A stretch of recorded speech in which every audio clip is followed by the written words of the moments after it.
Happy Monday. Welcome back to the Wolff Den presented by Win Again Academy. It's been a long time, a little bit of a break, but we're back. Got some great episodes this week for you. Starting today with Jon Stern. Welcome to the Wolff Den. How's everything going today? Going great, getting my week started off here on a Monday and really excited to chat with you.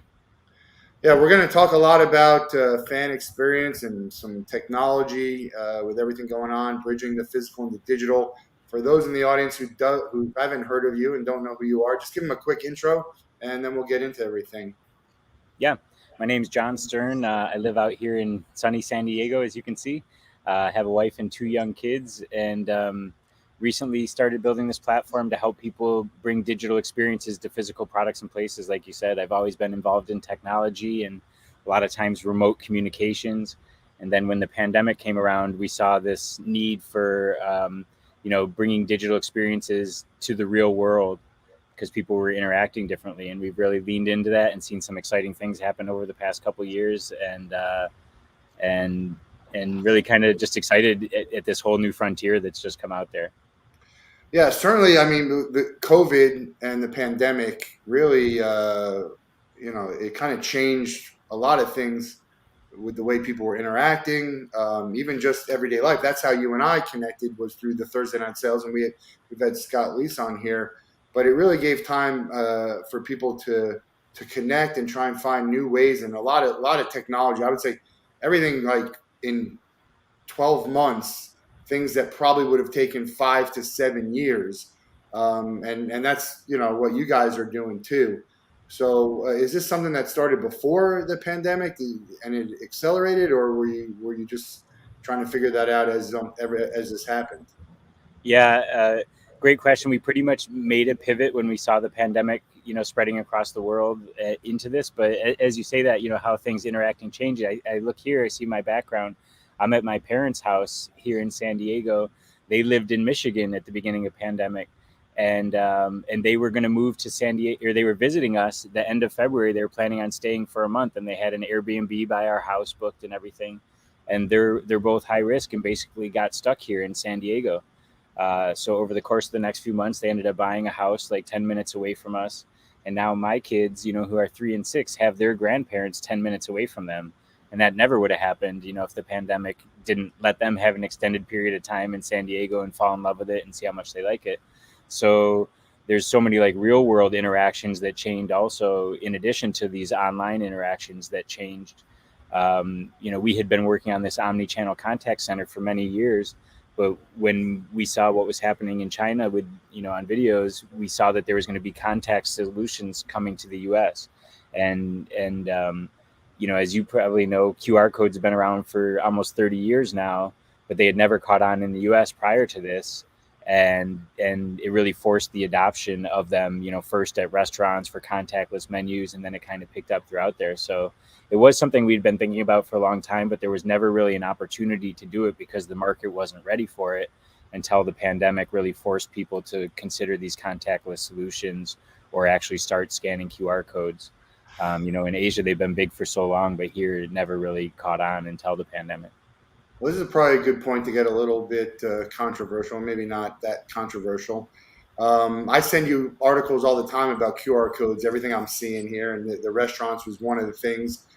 It's almost like a solution to a problem that doesn't exist, because the studies will show that very few transmissions going on through a menu or through money. Or so contactless, while there's a lot of advantages to things being contactless, there still is sort of that it's this, there's not, I don't know how to categorize it, but it's not really a problem for COVID, but a lot of people are saying, hey, let's use this. This is in the guise of COVID, which is fine. The technology is great. There's a lot of great things coming from it, but they should probably harp on the fact of what are the advantages of it, not saying, well, let's just use this, because of COVID, and then transition to that. And same thing with tickets.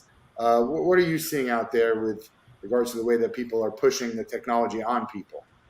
You nailed it. And it's not a COVID solution. It's just COVID accelerated these solutions coming. There's all these stats that basically there were 7 or 8 years of advancement in e-commerce during, that 1 year, the first year of COVID, the adoption of e-commerce by just normal shoppers and stuff like that. So, really just enabled things that were going to happen anyways. And frankly, the QR codes just to themselves don't have a ton of value. It's a commodity. You can make QR codes for free and you can direct people to other places. But when people start really making valuable experiences from them, that's when it can catch on beyond just like a COVID contactless solution or something like that, where people can, to bring it back to sports. I just read an article this morning that another provider is working with the Cleveland Cavaliers, and they're going to sell, clothes from the Cleveland store through the scoreboard and on the seat backs within the stadium. Like, that's something that seems pretty obvious. Like, hey, let's make it easy for people at sporting events to buy souvenirs and buy food and stuff like that. But before this technology was really kind of commonplace, no one was ever going to scan those codes or do anything. So really, it just made people more familiar with the technology to open up these other opportunities, as opposed to just, there's no value in the scan itself. It's giving something, that means something to them at that time that they scan the code. Yeah, well, we're going to talk about that because what you're doing with RingPin, I think, really is adding value for the interaction, which is different than just putting a code out there. I was at the Field of Dreams baseball game, and on the scoreboard they had a QR code that if you wanted a commemorative ticket, you could scan it there, and it's helpful, right? It takes you right to the website. But most people can either Google something or they can just see the link right there, and they can type it pretty quickly and get there. So, let's talk about the value of the QR code and what you're doing with whatever it is. It could be a QR code. It could be the AR, the video AR, a lot of stuff that Ticket Time Machine wants to work on, to be like, all right, it's not just going to point you to a place, because then once you go to this place, now you got to click 3 or 4, 5 clicks to get to wherever you want to go or to explore. And so talk a little bit about what you guys are doing to sort of have it, hey, it's all in one place right here. And you can go to a lot of different areas just with this one scan, as opposed to, click on to the phone and then now you got the 3 buttons and now you got to go, to 6 or 7 different places. Yeah, that most QR codes, and that's why people didn't like them very much, just forwarded to a static web page that didn't have any context from, where you scanned it from or what product it was on or anything like that. So our QR codes, we call them programmable, where you can embed data into the code that's like location specific or product specific or person specific. So when they scan it, it's a relevant and personalized message for them. Like, oh, if you scanned, a toothbrush, maybe now you can see how to use the toothbrush, or you can order more toothpaste or something that had to do with, instead of like, just going to the homepage of the company that did it. And if you, put a QR code up at an event, it actually has to do with that event. And maybe it's timely for that weekly promotion or something like that, instead of just like a generic buy ticket pages. But QR codes now can so now you can launch app clips, by Apple, that allow you to send push notifications to people that scan your QR code, and launch, little mini versions of apps so you can get them to reorder or leave reviews or sign up for stuff. So there's all these different possibilities now that you can do. And really the QR code is just kind of the jumping off point, and kind of the gateway to this new experience. And those are wide open of what you can do. And now that people are really thinking about it, you can personalize those experiences and do one-to-one codes to people to make it really relevant to them.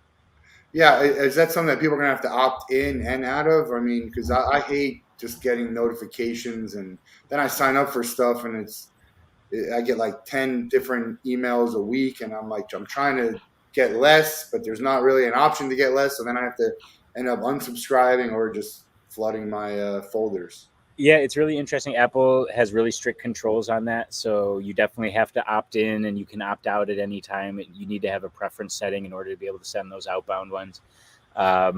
So you can turn all of that on and off. Plus, after they scan the code, you only have a certain amount of time that you're eligible to send them a push notification. And if they engage with that notification, then that time is extended. But if not, then you lost your window. So it's really supposed to be for a very relevant experience and kind of like a follow-up. Like, for example, some of our customers, they can use it if someone shopped at the store, scanned a QR code in the store, they could send them that push notification an hour later saying, hey, did you get everything you wanted? Click here, if your item was out, you can buy it online or something like that. So they are really relevant. They're supposed to be very relevant messages and tied to whatever you scanned in the first place to launch it. Yeah, on a side note, I'm not sure how effective the hitting the unsubscribe button is anyway, because I've been hitting that button like crazy, and I keep getting the same emails from the same companies. So I don't know who's enforcing any of this stuff anyway. It's supposedly has gotten better, but back in the day, I was always told if you hit unsubscribe, that's just basically telling people that your email address is live and they'll put you Yeah. on more lists. But I think that now they have gotten better, and you're supposed to be able to get off. But this is just a push notification through Apple iOS, so it doesn't even really go through those same kind of procedures. Yeah, and I did get introduced to you through Thursday Night Sales, but through our conversations, we figured out that we were involved in the same event. So we did a bowl season. We did the scan the badges for bowl season conference, and at the bowl season conference, we got this cool little box with there was a cookie from Noms, and they had one of your QR codes in there. So we'll send the sample QR code so people can see what everything looks like. But I love that you have the prop there, and I yeah, love it was great seeing. That's like the first time that I've seen one of our codes, just show up out in the wild like that with someone that I was on a Zoom with. And Noms has been a great partner because they just people add personalized messages to a gift, and it makes a ton of sense and really kind of ties the knot. If you send someone a personalized message on a gift that you send them, they're almost always going to reply to it. yeah, and so that was a small event. There's probably 30 or so vendors. What's the difference between trying to interact with 30 vendors and trying to interact with, say, 500, 1,000, 10,000? Yeah, that's a great question, and it's really depends what you're trying to do or what type of interaction or what goal you're setting. Because if you're trying to do live communications, which we offer, that's going to be pretty difficult if you're doing it at a large scale. But if you're doing asynchronous, that's really easy, where they could send a message or a video and you can reply at your own time. Or if you're just trying to enable someone to reorder or something like that, they can all do it concurrently. So it really, you need to plan what your goal is when you have someone get to your page, and kind of be prepared for if it's a one-to-one code. We were just at the UCLA football game yesterday, supporting a wine brand that's using our QR codes. And they had an activation at the UCLA game where you could enter a contest by scanning the QR code. On our back end, we increased our server capacity because we had no idea what was going to happen in Pasadena, and if we were going to get a million scans or what would happen. So you just need to really be prepared and kind of think about the big picture. If it's a mass event with a lot of people, or if it's just something that's going one-to-one that'll be scanned over time. Who won the game? I didn't get a chance to. I don't even know. I'm embarrassed to say I don't even know. I just saw how many scans we were getting, and I was like, all right, good enough, and that was it for me. So it was a successful event. I would say moderately. We don't really. It was last second, and I was actually thinking about going up to LA from San Diego just to see and get pictures of it and everything like that.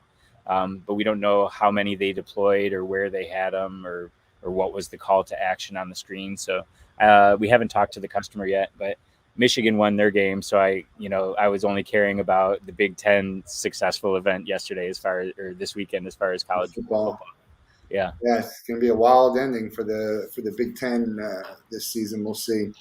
Um, do you think Michigan will be able to go inside? Do you think Michigan can beat Ohio State this year? Or Well, I'm old enough to remember when Michigan did beat Ohio State back in the day. So I know it's possible. I can't remember the last time it's happened. It's been over a decade, I think, which is unbelievable and embarrassing. But if anyone can do it, it seems like this game on Saturday seemed like the game that they always would have lost the past few years, where they should have won and they were ahead and back and won. So they're showing some heart, and I'm wearing my Michigan hat that I've been wearing all year. So maybe it's a good sign, and maybe we can pull it off. so let's talk a little bit about the activation, the event. Like, what defines? It's interesting to figure out what defines a successful event. With activations, especially if you're not. Just overheating outside.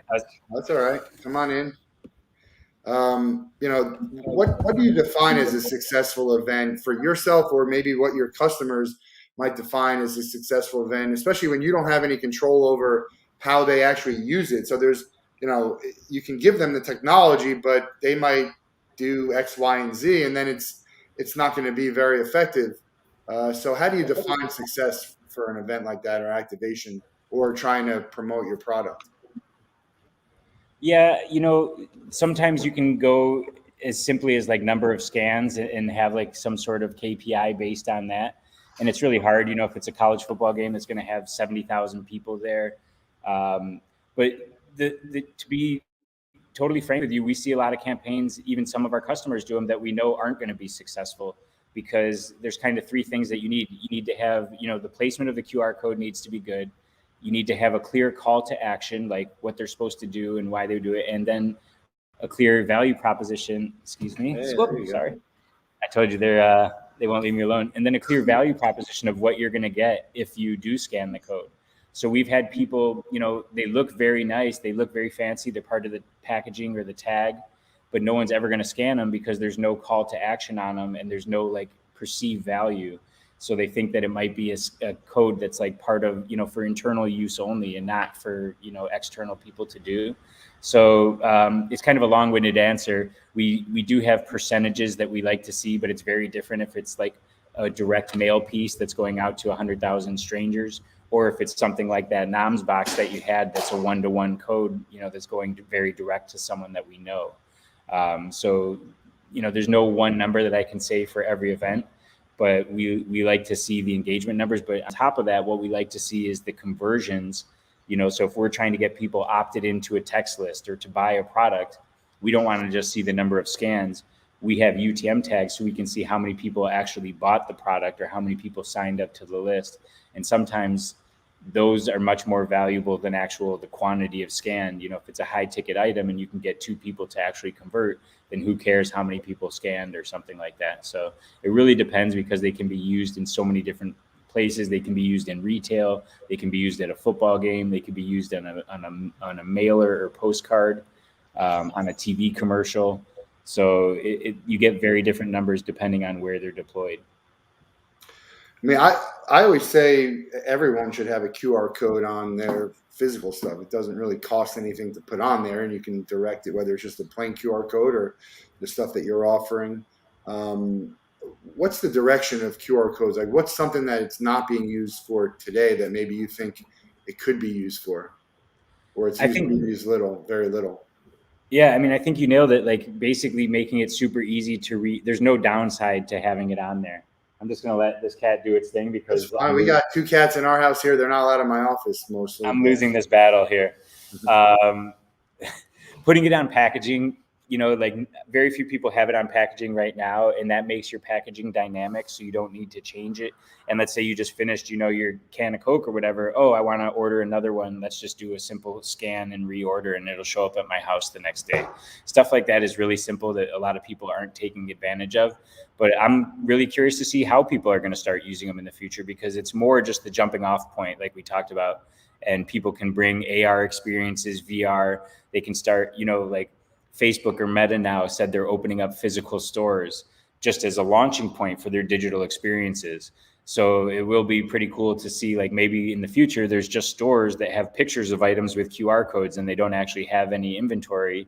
You just go in there and you can, get the experiences through the QR code and buy the products, but you don't actually, do shopping the way that you used to. So we're still not sure how they're going to be, adopted here in the US. Obviously, payments is a big thing that's used everywhere else in the world that isn't really used here in the US very much. So scanning a QR code and paying for an item like that is coming in the future. But we're really excited to see how people take advantage of them and do fun stuff with them, kind of like you do. I showed you, I have all my tickets, they're in a few different piles and some are probably at my parents' old house, but of every game or in every concert I went to, I tried to keep the ticket. And if you could add some cool, experiences or memories to those tickets, that's super fun way to use it. And, that might not be the thing that, makes a business $1 million or whatever, but if you can make someone really enjoy that experience more, or that ticket or memory or keepsake has more value to the person, you've really done something cool. Yeah, I talk a lot about immeasurable data, and it doesn't really tie into the whole QR code and call to action, but there's just stuff that you can't. There's just no way to measure it. And that's what you're saying. The type of experience that someone has, or even if you're talking about a QR code, like you scan it, and you might tell 10 other people who don't ever actually scan anything, but they all go to the website, So there's just so much. You just never know what any type of interaction is going to do, whether it's on a QR code, whether it's a LinkedIn message, a like, a comment, anything on social media. So I think it's, there's in some ways we have to go beyond the numbers just for that, and try and figure out, okay, this is something that's going to add value. I can't tell you how many people are going to do it, but I know that there's going to be people who are going to be engaged in this and are going to share it with other people. So I think that's one of the other things that's great about the ease of sharing information, which obviously the QR code does. You have the technology background, right? You're the tech guy I'm for the non-technical founder, even though I grew up as an IT consultant and have been in technology my whole career. But my co-founder is the wizard, and I can't hold a candle to what he knows, technology wise. So I'm more in the sales marketing. tell us how you got to where you are today. What got you into this industry, and why? Yeah. Yeah, absolutely. I actually want to go back to one other point you said about like the immeasurable stuff, which I think that, everyone's always looking, particularly in marketing, for attribution for everything these days. And sometimes it's hard because like you and I met on Thursday night sales and we end up talking, outside of that, and just Thursday night sales get an attribution for bringing us together if we do a deal or anything like that. No, like, so who knows how it goes. But before, in the real world, no one could tell how their marketing campaigns were doing, at a stadium or on a mailer or something like that. At least now with the QR codes, you can get some insight into how people are engaging with your stuff. So that's one of the major things that we can do is analytics in the real world that you couldn't get before. And still, of course, it doesn't cover everything like we're talking about, but now you get much better insight and you can make campaigns based on that. And really, we've been working on a lot of this type of stuff for a long time. Like I said, I've been in technology my whole career. I ended up getting into phone and communication systems and internet systems. At the same time, my co-founder was, working with APIs and communications. So we kind of naturally got into this omni-channel communication stuff, and always just trying to help people communicate more easily from anywhere. We both always liked remote work. And, my wife's Brazilian. I usually spend a month in Brazil every year and I work from there. So we've kind of been ahead of the game with, remote work and remote communications and things like that. So now just kind of this whole, transformation from physical to digital that's happening in the world, everyone talking about Web3 and metaverse and all this stuff going on. Now there's a real opportunity to bring these digital experiences, kind of like we saw as the Jetsons growing up, are actually happening, and we can be on the forefront of it. So it's super exciting for us to kind of let all the stuff we've been working on in our careers come together on this project. And really the bottom line is he's one of the smartest guys I know. He's one of my best friends and he's super fun, and him and I working together on a project is what I've always wanted to do. So this was a great opportunity to come together and work on something that we can both bring our experience and add value to. So it's a grind, how it is doing a startup, and it doesn't always go how you want, but there's nothing I'd rather be doing right now. No, that's the great. I mean, it's great to be able to do what you're passionate about, because I've sold stuff, and I was successful selling stuff that I didn't really care about, didn't have any interest in selling, but if you can be good at sales and sell stuff you don't really like, but when you start talking about the things that you're passionate about and working on things that really get you excited, it just you can tell it's a much different conversation. I mean, a much easier conversation to have. I like that you mentioned the Jetsons, because I always talk about that. There's so many stuff that goes on in the Jetsons and Back to the Future type movies that have happened already.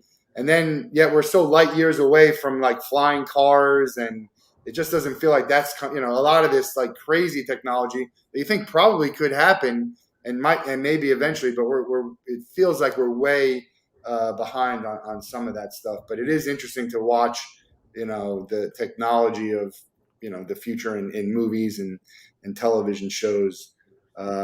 Crazy to think how, there's certain things they can do and certain things they can't figure out. But I'm always amazed by all the technology that happens. And I'm not a technology guy. I was one of the last people to get a smartphone, and I'd always rather sit in front of my PC, which is now I use a Mac, but I'd rather sit in my computer than do anything on a laptop or on my phone. But you have to move with technology. I mean, there's no option to stay doing things in the past. Even though we're a physical company, there will always be physical stuff, but you got to move with the technology. And do you find that a lot of people are just being like, all right, let's go with it, or are they still trying to fight it? What are you seeing out there with the companies that you're talking to? Yeah, I mean, we're talking to a lot of retail companies that they see the writing on the wall, and that changes need to be made in order to compete with online. So I think a lot of people in that industry, are on board. There's still, the Luddites out there that don't want to, change with technology, and they tried QR codes, 8 years ago, and they got horrible responses. So they're not willing to change. But what I think is like, what's really happened with all these advances in technology, and you look at like FaceTime and stuff like that, that the Jetsons were doing, basically, like you and I wouldn't have met without technology, most likely. And it's really brings people together from all across the world and from different backgrounds, and allows people to share information and experiences and things like that. So I just think you miss out on so much if you aren't taking up, and you don't have to be plugged in online and be on every social media every second, but to be able to get information from people all over the world, and that have had unique experiences that they can share, and make relationships. Like my wife was living in Brazil when I met her, and we FaceTimed every day for 3 months, and there's no way that we'd be married right now if it weren't for that technology. So there's so many different things, that ways that everyone says, oh, technology's bad, it's taking over lives, but you can use it for good also. And that's what's exciting to me, is seeing where it goes, about kind of flattening the earth, and bringing more people together from more different places. Yeah, I rarely ever order online, although I have more often now because my wife orders all the time online. Amazon boxes coming every day. She shops. She has other people shopping for her. I'm like, just talking the other day, she ordered cucumbers and zucchini. The people picked up zucchinis for her. Like, I like to go to the supermarket and go to the store and buy my stuff. I don't even need to try it on necessarily, or just, I don't know. I just like to go to a store. But I get that it's convenient for some people. It saves them time. Well, that's Um, something, who would have ever thought before the pandemic of having someone go buy your groceries for you. We had never done that before, and then all of a sudden we did that, every time we were going shopping for a year. And it's just an interesting thing, and that'll stick for some people, won't stick for everybody, because some people but want to go to the store. But it's one of those things that was probably going to happen in the future, but the pandemic accelerated it so much. yeah, I mean, there's a big opportunity for. I guess I don't want to use the word people who are lazy. I'm not going to say that's lazy, but they want, either they're short of time, or they'll pay for the convenience of not having to do certain things. And part of that is, even you go to a supermarket, and do you want to buy a chopped up salad and pay 5 times as much, or you just want to buy cucumbers and carrots and take 6 minutes and chop it up yourself? But people always pay for the convenience, and I think that's where a lot of people are taking advantage of. Opportunity in business to be like, hey, how can I make people's lives easier? And you charge a convenience fee. I mean, that's a true convenience fee. There's a ton of convenience fees out there that aren't Yeah. really convenient, but that's a true convenience fee that people are willing to pay for other people to do it. Well, it's funny, your ticket time machine. I feel like time is the most valuable resource that we have, and if it is something that can save you your time, and let you do with your life what you want to more, then, the people are going to be willing to pay a lot for that. And the market will determine, like, a lot of those sites and services are going through a lot of change right now, and it'll all balance out somewhere. And maybe it's a high end concierge that it ends up working, or maybe it's DoorDash or Uber Eats like it is right now. But the market will determine, like, how many people are willing to pay for that time, and get it back in their lives. Oh, it's a lot, and I agree. I mean, time is very important. I have an article I'm going to be putting out eventually when I can finish it, about how my time is more valuable than anyone else's time. Um, but I think that it's also that people, they don't manage their time well. I think a lot of people really don't know how to manage time, and that could be in their personal lives, it could be in their business world. Especially, you see it a ton of times in sales.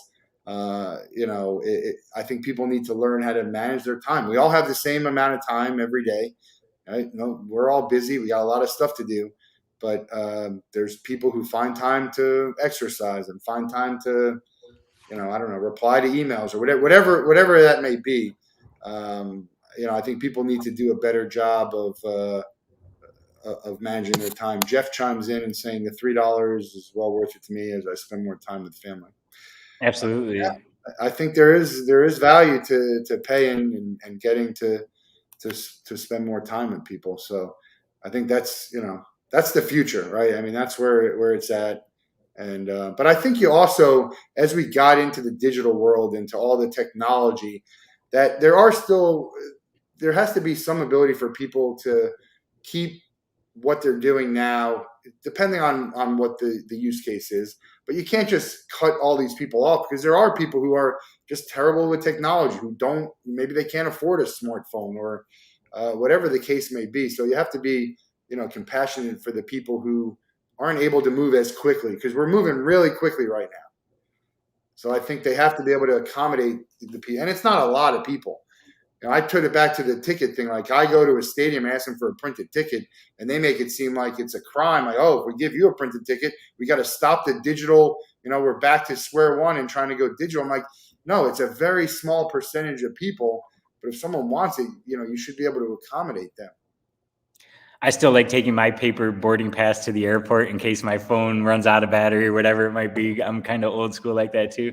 I think people make time for what they want to do in life. It's what we always say in our family, like everyone has the same amount of time, like you said, and you have to prioritize. And if someone doesn't go to a party that they're invited to, it's usually because they didn't want to go, and you can do the things that you want to do in life, and you have to just prioritize. So it's the same thing with the technology. Like, yeah, of course they could give you a paper ticket, but is that a priority for them?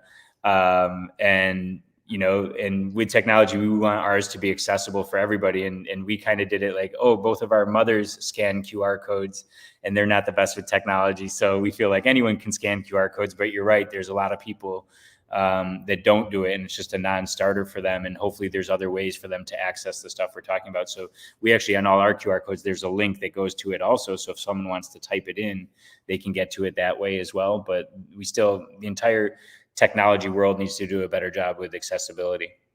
Yeah, and then there's the counter, hey, look, we're wanting to spend more time with everyone. That's why we make things easier. And then we go to these events and we spend so much time on our phone, and everything is kind of geared towards spending time. They want you to be on your phone and interacting and engaging. And I hate that part. I was at back-to-back music festival cruises, and then went right in to Tortuga Music Festival. And I didn't have access to internet on the boat, but I maybe took one video of the stuff that was going on, and maybe another one for Tortuga. So I try and stay off my phone. Obviously, I posted a little bit for Ticket Time Machine, but I try and stay off my phone at these events and really live in the moment, which I don't like the feeling of being on my phone. But then also people have the FOMO, right? The fear of missing out. So it's kind of like, hey, spend more time, be around the people, be more engaged with the people. But then also, here's 8 million things you can do on your phone while you're at this event. Well, I don't want to out you, but I'm from the era before there were cell phones at every event, and we just sat there and enjoyed a concert and didn't need to post about it a million times. But now it's social status when you're at a show for people to post on Instagram, and you go to a concert and like 50% of the people are watching the thing through their 1-inch screen instead of, right in front of them. So it's just, we have to be understanding that people are different and the times have changed. And that's just the way people interact with the physical world these days, is, living it online also, or putting it on Instagram or whatever they might do. I've seen some artists that shows, make people put their phones down and stuff like that. And I always appreciate that. But I understand that that's not how other people grew up. If they've been on their phone their whole lives, why wouldn't they show this concert that, they're showing normally, like them playing hopscotch in the neighborhood? Yeah, might as well show this thing instead. But I agree. And I think, like, in restaurants, when people scan the QR codes at the menus and then they're all staring at their phones trying to order, it's not a good experience unless that online ordering makes it, oh, I can order my food, I can pay, I can get out of here faster, or I can have more time to spend with the people because I don't need to do something else for a long time. So there are trade-offs and, a lot of different kind of generational perspectives on how people interact. We actually have a slide in our sales deck that shows how people used to shop, and it shows them at a long line in a store and how people shop now. And it's 5 people in a store all on their cell phone. And that's just the reality of how people, if you look through a mall these days, every single person will be on their cell phone. It's kind of just crazy, but that's the way it is. But you can put QR codes on the, right there all throughout the mall where people can just scan. So that'll be, I think it's good. It's bad. I watched the social meet. What was the social network? I didn't watch it. I What was know what that you're one talking about. on Netflix? So dilemma, Social social Dilemma. dilemma, maybe. Yeah, it was really an intriguing show because to watch the people talk about this great stuff that they created, and it's great. It's incredible the stuff that you're able to do, but they talked about it with such shame about for all the bad stuff that happens, and you know it's just hard to. I don't blame them for feeling that way, but it's just people. You have to be able to use the good and not have people sort of uh, you know make it bad. But it's hard to keep away the bad stuff from some of that. I don't know if you heard of City Cheers Media. It's Brad and Chad and Brandy Chastain have they're part of a crew that has this interactive type at a restaurant. You can order, you can pay, you can do all of this and sort of Oh, cool. on your app. So might be worth you taking a look. I don't know what technology they use, but we've had Chad on the show before talking about it. And I agree with you. You have to add the value to make it be like, it makes sense for me to want to do it. Like I go to Chili's and you see they have that thing, with the games and then you can order, but it's not a really good experience. So they have No. to change the way they do it. I don't know if you've ever eaten there. And I just went to one that had, you scan the QR code and it's just a PDF menu that doesn't add any value. You have to zoom in and all that type of stuff. Like it's just the same thing as a piece of paper. You can't order, you can't pay, you can't contact your waitress. So those types of things aren't going to last because if it's not making the experience better for people, they're going to get rid of it.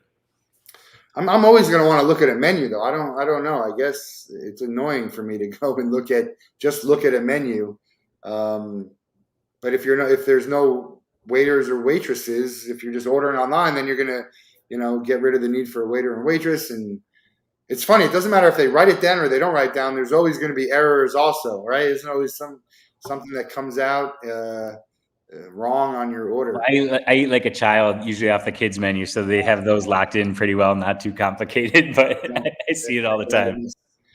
Well, I'm in Florida. You're in California. Have you been to events recently? What's the environment like out there? I know they have a little bit stricter, but I was out in LA in September and I went to 3 or 4 different games. So I haven't been to too many events.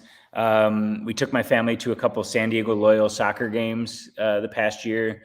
That was outside at USD Stadium, and we had a really fun time. I think it's much different in Florida than California, but events are definitely coming back. I think like some trade shows have been definitely smaller than in years past. I went to one here in San Diego, the Traffic and Conversion Summit, and I think it had a little bit smaller footprint than usual. But people are just getting used to going back out and socializing again. I went to the Thursday night sales event in Las Vegas about a month ago. That was super fun. But that was really kind of my first time out, just going for a fun trip back, kind of business related or whatever, in almost 2 years. Yeah, it's weird because in Florida again, Florida's a whole different animal. One of the artists, I forget who it was either Locash or Hardy on stage. He was like, "Yeah, and this in Florida, COVID doesn't even exist," and everyone cheered. Like that's a good thing, not realizing that COVID does exist. People just don't really care about it as much, which reflects in some of the bad. So I didn't feel unsafe at events. I don't really feel unsafe. It's just, I think. I don't know. Everyone has a personal preference, but it's weird how it's like the sports kind of just went full on, and then a lot of these music acts they couldn't go. Like they had to wait. We couldn't do this. We couldn't have this festival. Meanwhile, the sporting events are going on, and there's 50, 60,000 people there. It just seems like there's a lot of uneven rules or reasoning for that. What do you have anything coming up for concerts that you're going to go to, or is anything that you look forward to when it's sort of back to normal? I wish. We don't have anything on tap. What we did do, my wife and I recently went to, they opened the Rady Shell here in San Diego, which is like this beautiful concert venue right on the Embarcadero, right on the water. We got my parents to babysit, and we scooted down there as fast as we could to catch Smokey Robinson. Oh wow. And they have like this nice walkway. So we didn't have tickets to the show. We just walk around and listen to music and a beautiful night and had fun. So it's more likely that we'll do something like that than actually go to another game or sporting event. San Diego, we don't have our basketball team, or I guess we have SDSU, but once the Padres are done, there's not a lot going on here sports wise. Erykah Badu's coming in concert soon at the Open Air Theater. Maybe we'll go to that, but no real plans right now. And it really comes down, everyone has their own personal preferences. And that's why these past couple of years have been so weird. There's no real consensus, and some people will be comfortable going to an event, others won't. And really everyone just has to do what works for them. And sports, I think, were a good distraction during all of this, and the NBA bubble was able to pull it off really successfully last year.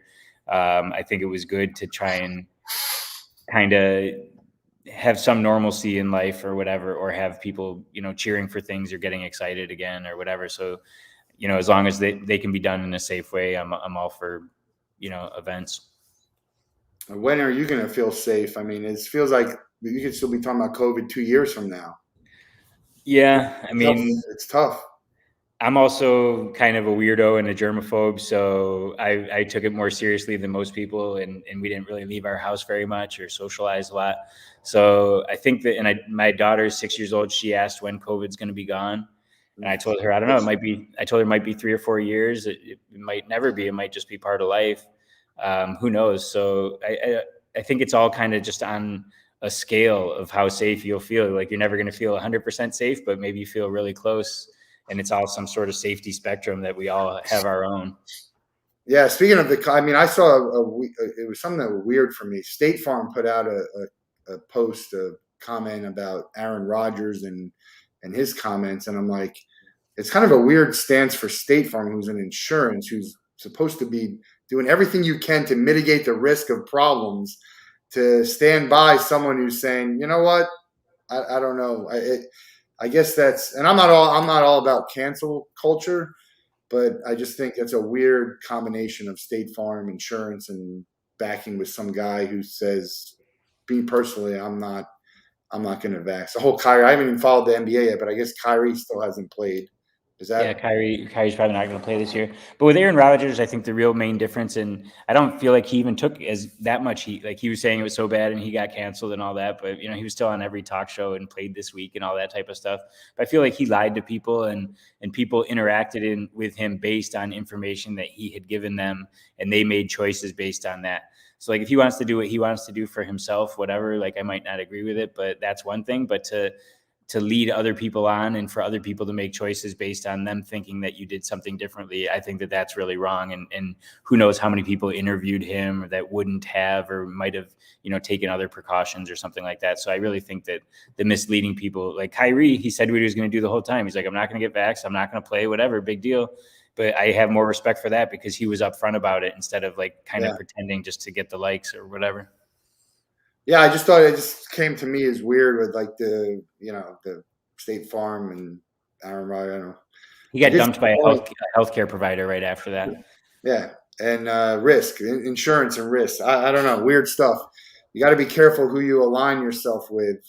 So, and especially with you and me, also, we're small startups. It's we don't have the luxury of making a mistake and aligning with the wrong person, because that could be it before it even starts. But when you're bigger, you have the option for that.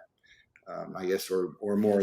I guess we're not looking for our celebrity endorser yet for Ringpin. When we do, we'll be careful about who we pick.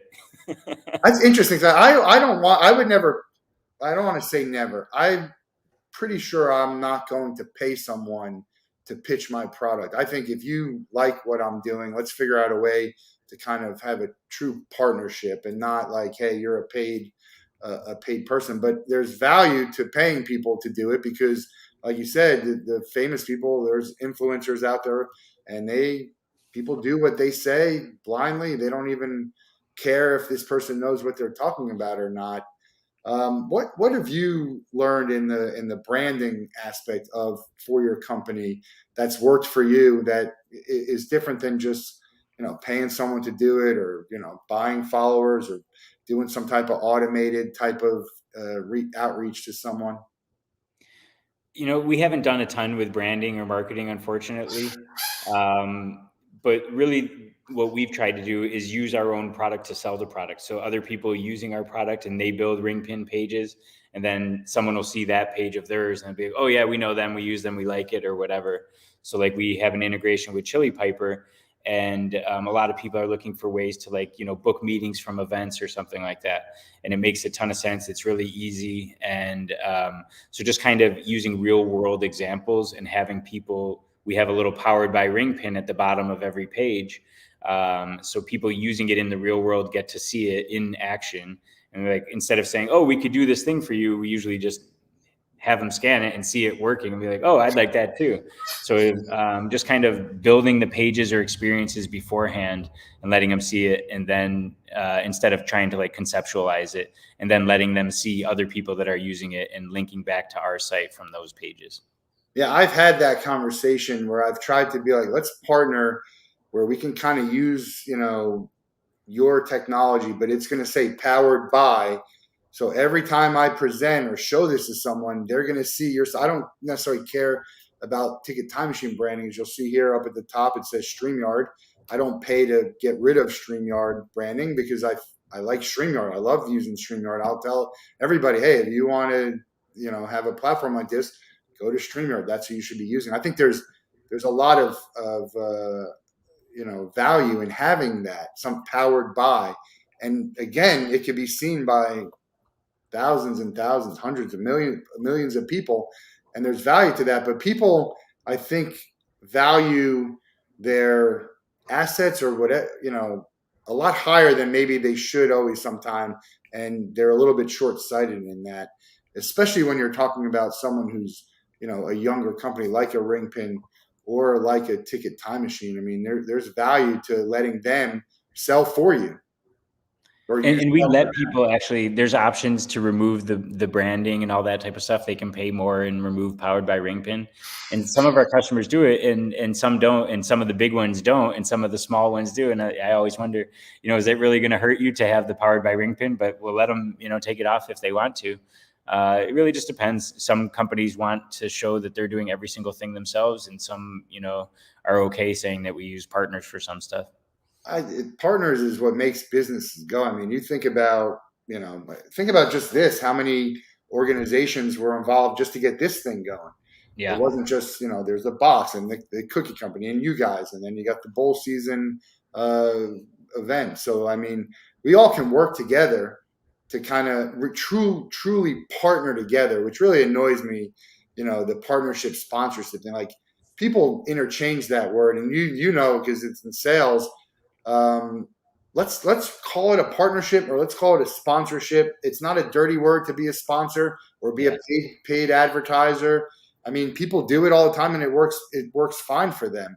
So I think let's just help each other out and partner together. And because there's so many good products and technology and people. That's all I look for. Is I want to look for good people and good organizations and say, hey, what can we do together to kind of make it better for everyone else?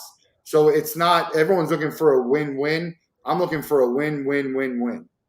Let the customer, us, the customer. You got 4. I usually say 3, where it's a win for us both and for the customers too. But I don't know who the 4th is, but I like it. There's a 4th one in there somewhere. Win-win. There's definitely a 4th in there. Well, it could be me, the event, the sponsors, and the fans. Yeah, there you go. So there's 4 right there. There's probably even more than that. But there's no shame in most people, unless you're white labeling something, they understand that they don't do everything. Yeah. I think most people understand that. I mean, maybe they don't. I don't know. It just depends. Some brands are really tight with the controls, and some are less so. And we're flexible to work with anybody. And for us, it's pretty black and white. There's a dollar amount that they can pay to remove the branding. If it's worth it to them, then they'll remove it. If not, then they won't. Yeah. you said that you didn't get out a lot. The pandemic, it's been almost what, a year and a half or so. What have you spent time doing? What did you start doing that you hadn't previously done before, or something that you used to do but now you find yourself with more ability to do and more time? Yeah. Really just kind of hunkered down on the business and hanging out with family. I didn't really do almost anything other than those two things. I tore my ACL playing basketball right before the pandemic also. So some of it was on, spending rehab on my knee. And, really though, I don't think, if it weren't for the pandemic, I couldn't have spent this much time, working so much and being on the computer so much, but it was a good time to do it. It kind of forced us to do it. And everyone else was stuck inside at the same time. So we were able to get so many meetings and so many customer calls and expand the network so much during that time that I feel like it all kind of came together, and tried to make the most of it. And like I said, my parents moved here. That wouldn't have happened if it weren't for the pandemic. So I was really grateful that my kids got to spend more time with their parents. We've been coming here for dinner every week, which, obviously we never did before they lived here. So just kind of getting that extra family time with my parents has been really good, and kind of hunkering down with my family, not going in as many activities and stuff, and just playing board games around the house and hanging out with each other and just making the most of it. Yeah, I love going to events. But I was at back to back to back events, and it was almost 2 weeks of just nonstop going and being away. And now I have a little bit of time back, and it's nice to just to do nothing, to kind of disconnect and really slow down. Although, like you, I had to ratchet up the business stuff, but still, there's, as I mentioned before, there's plenty of time to work on your business, to spend time with your friends, to go to the events you want, to spend time with your family. There's enough time to do all of that. I don't feel like we need to spend 14 to 18 hours a day working on this business. I think if you work smart enough, that you can, oh, look, we work hard. We work 24/7 really, because it'll be 11 o'clock at night and we're answering a phone call or an email. Especially, I don't know about how your stuff goes with the time change, because you're probably on a little bit earlier than you normally might be, with a 3-hour head start that the rest of the world gets to. But moving forward, I mean, we're not out of the pandemic, but we're getting closer to real life, kind of getting back to where it was. What's the one thing that Ring Ping needs to get to the next level? What's going to take you guys to the next level? Yeah. How can people out there watching help? Or For sure. If anyone's into retail or has an e-commerce store, we can definitely help, work together, like you said, form a good partnership that helps everyone. It helps us get out there more, but we can help stores sell more and interact with their customers more. But I think for us, we're really kind of proving the concept out with some of our initial customers right now. And then next year will be all about kind of scaling the team, the programs that we offer to customers, and kind of, really taking that next step, from an initial set of customers to a real go-to-market strategy, and taking on, a lot more customers instead of just highly specific jobs. So it'll be a really big year for us, and just kind of super pumped. We've had some really big technology advancements in the past couple of weeks, and just to be able to put that stuff out there, it kind of builds up the use cases, and that makes it easier to sell to the next round of people also. Yeah, it's and so you and I, we talked about meeting on Thursday night sales, and that's one of the things.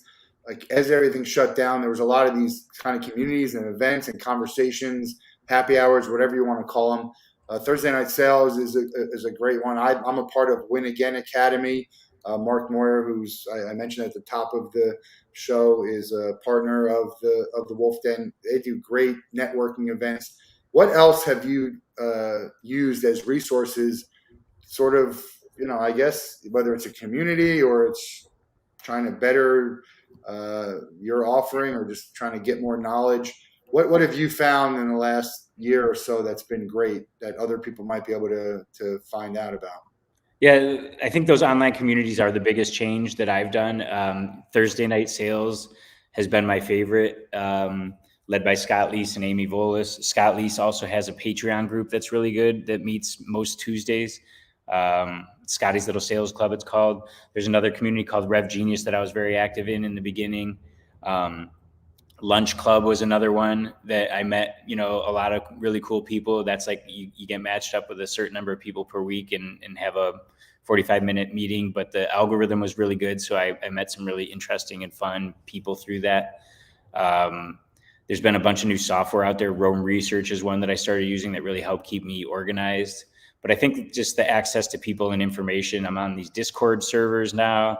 There's just so much information out there, and being able to kind of filter out the signal from the noise is really important. And all these communities are buyer beware. So you got to go in and really find the one that works for you, and that kind of you get what you need and where you fit in.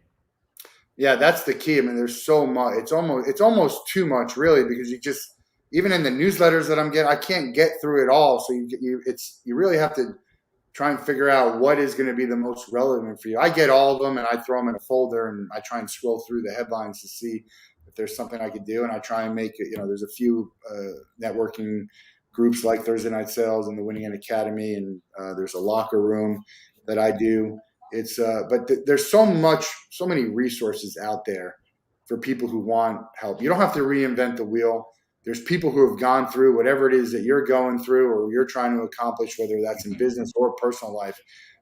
So just leverage the resources that are out there. I find the windows are closing a little bit on the people who want to be as helpful. Like a year ago, everyone would be like, yeah, I'll help you. I'll give you this time. I'll give you that. And now I feel like because things have become a little bit more normal, people are like, I can't be bothered with it. Some people, there's still plenty of people out there that will, but it's definitely, the resources are out there. You just have to leverage them.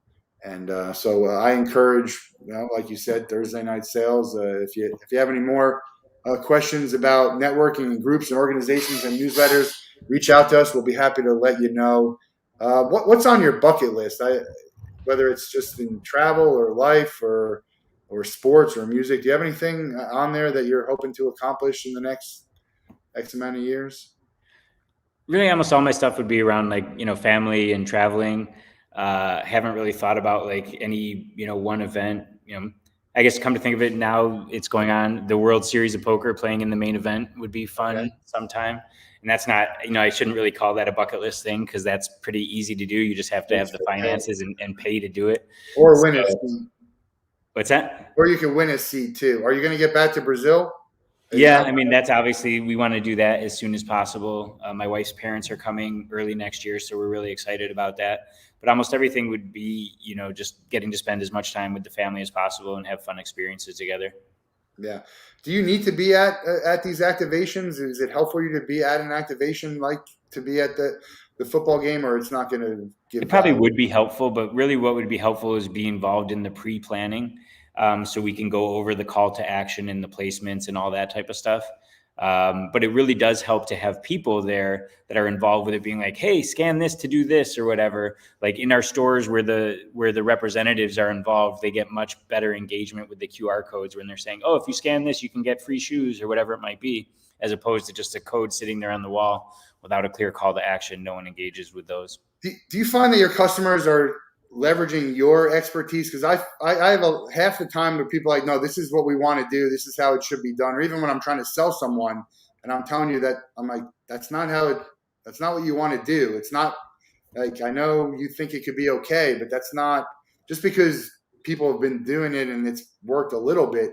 That doesn't mean that's the best way to do it. You should really leverage the people who know what they're talking about, because, for us, the difference between just being a print company and a commemorative ticket company. Do you find that most people are willing to say, hey, let you in on that pre-planning? It depends. I wish more. Some customers, they'll send us, hey, we need this thing. And I'll send it to them and be like, by the way, it would probably work better if you do this. And they'll be like, cool, we'll do that next time. So Yeah. maybe they get a little bit better each time. And some customers let us do 100% of it. So it really just depends on who the people are and kind of their comfort, and with, giving up some control to some other people or taking other perspectives. Yeah, I know it's tough to give up control or to delegate. I'd have to go back and think of the interactions I have with the people that I deal with. Like, do I just let them handle it because they know what they're talking about? I hope I do. I would think that I do. That's why we go to them, right? That's why we go to people for their expertise or for their insight or advice. But yeah, We'll let you out of here. The same question we let everyone go at the Wolff Den. You can spend a day with one person. It can be anyone in the world. They have to be alive, and you can't be related to them. Who are you going to pick, and what would you guys do? And we're going to put a list together. Well, we are putting a list together. I think we might have. Did we lose Jon? Are you here?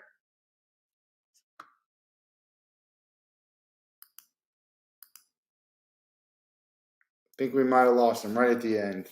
We'll have to ask him offline who he'd like to go with, and then we'll put it on the list. But check out ringpin.com. Great QR codes, great technology, and Jon can get you some more information about that. Tune in tomorrow. We got another episode of the Wolff Den.